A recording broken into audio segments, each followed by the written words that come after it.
Hello students, today we are going to discuss about structure of bacteria. जैसा कि हम अपने पिछले चैप्टर्स पढ़ चुके हैं, जिसमें फर्स्ट चैप्टर हमने पढ़ा था वैदिक एंड एसिड बॉटनी और सेकंड चैप्टर हमारा था cell the unit of life.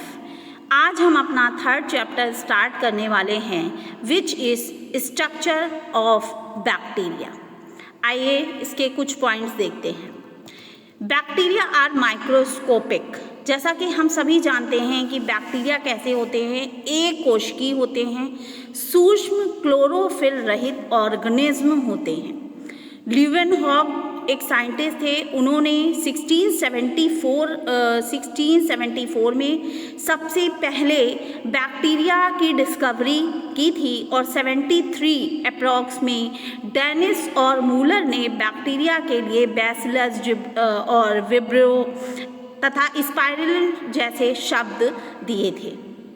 Next, अगर हम बैक्टीरिया के कुछ और तथ्य को देखें, इवेंट्स को देखें, तो हम ये भी कह सकते हैं कि जो लुई पास्चर नामक साइंटिस्ट थे, उन्होंने जर्म प्लास ऑफ थ्योरी का प्रतिपादन किया था। अब देखिए, यहाँ पर बात हम कर रहे हैं स्ट्रक्चर ऑफ बैक्टीरिया की, यानी एक जीवाणु की संरचना कैसी होती है। देखिए, बैक्टीरिया जो होता है वो वनस्पति जगत के, हम सभी जानते, एक कोशिकीय सदस्य हैं। ठीक, अगर हम इनके साइज़ की बात करें, सेल एनवेलप की बात करें, तो बैक्टीरिया का जो शेप होता है, जो साइज़ होता है, वो बैक्टीरिया बहुत ही सूक्ष्म होते हैं, बहुत ही छोटे होते हैं। इनका आकार बिल्कुल सही ज्ञात करना बहुत ही डिफ़िकल्ट होता है। बैक्टीरिया कोशा को जब मापा जाता है तो उसको मापने के लिए माइक्रो यूनिट का प्रयोग किया जाता है। अब यहाँ पे जैसे कोशिका सेल एनवेलप की बात हो रही है, तो देखिए फर्स्ट पॉइंट हमारा स्ट्रक्चर में यही दिया है कि सेल एनवेलप, यानी the cell envelope is made up of 2 to 3 layer of cell wall, interior cell wall and in some species and outer capsule.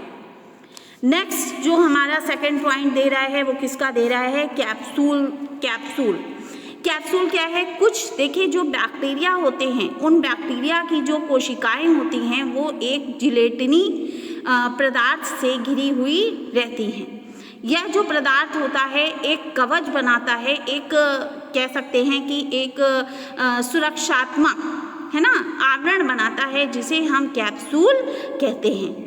ये एक कोशिका का ही अंग होता है जो कोशिका के द्वारा ही स्रावित होता है।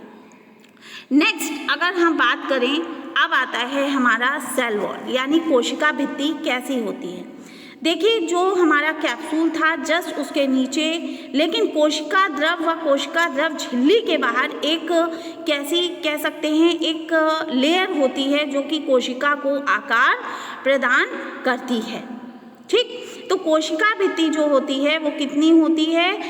हम ये कह सकते हैं कि एक साइंटिस्ट थे हमारे, साल्टन, उन्होंने 1952 में हमें ये कहा कि ग्राम धनात्मक, आपने पढ़ा होगा पॉजिटिव और निगेटिव बैक्टीरिया की जो सेल वॉल होती है, उसमें केमिकल कैरेक्टरिस्टिक्स जो होते हैं उनमें काफ़ी अंतर हमें देखने को मिलता है। अब देखिए, नेक्स्ट हमारा क्या आ जाता है? Cell membrane. सेल मेम्ब्रेन क्या होती है? कोशिका मेम्ब्रेन क्या होती है कि inside the cell wall there is a thin flexible, यानी रचीली होती है। Cell membrane also known as plasma membrane, यानी सेल मेम्ब्रेन को हम और किस नाम से जानते हैं? हम उसे जानते हैं प्लाज्मा मेम्ब्रेन के नाम से। और ये it is composed of lipid, यानी ये लिपिड की बनी हुई होती है। आइए नेक्स्ट इसके हम देखें, तो नेक्स्ट हमारा क्या होता है? साइटोप्लाज्म। जो भी साइटोप्लाज्म है वो बैक्टीरियम कोशा में कोशिका भित्ति के अंदर होता है। अब इसमें क्या होता है कि इलेक्ट्रॉन माइक्रोस्कोप से अगर हम इसको देखते हैं तो राइबोसोम में आरएनए तथा डीएनए प्रोटीन होते हैं। नेक्स्ट हमारा क्या कह रहा है? नेक्स्ट हमारा 6 पॉइंट है न्यूक्लियोइड। न्यूक्लियोइड क्या है? न्यूक्लियोइड में हम कह सकते हैं कि bacterial DNA is located in reason called nucleoid. अब इसमें क्या है कि जो भी डीएनए होते हैं वो कैसे होते हैं, इस single circular double stranded and without histone protein.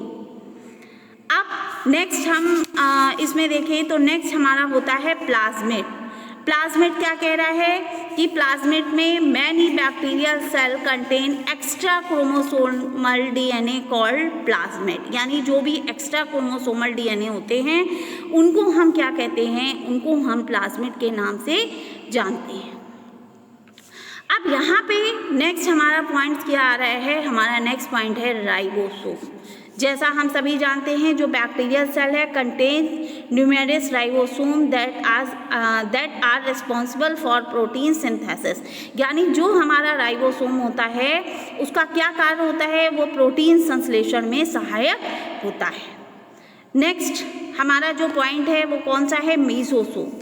अब मीसोसोम में क्या होता है कि मीसोसोम ये सेल वॉल सिंथेसिस तथा एक्स्ट्रा सेलुलर सब्सटेंस के सिक्रेशन में एक स्पेसिफिक रूप से एक्टिव होते हैं, सक्रिय होते हैं।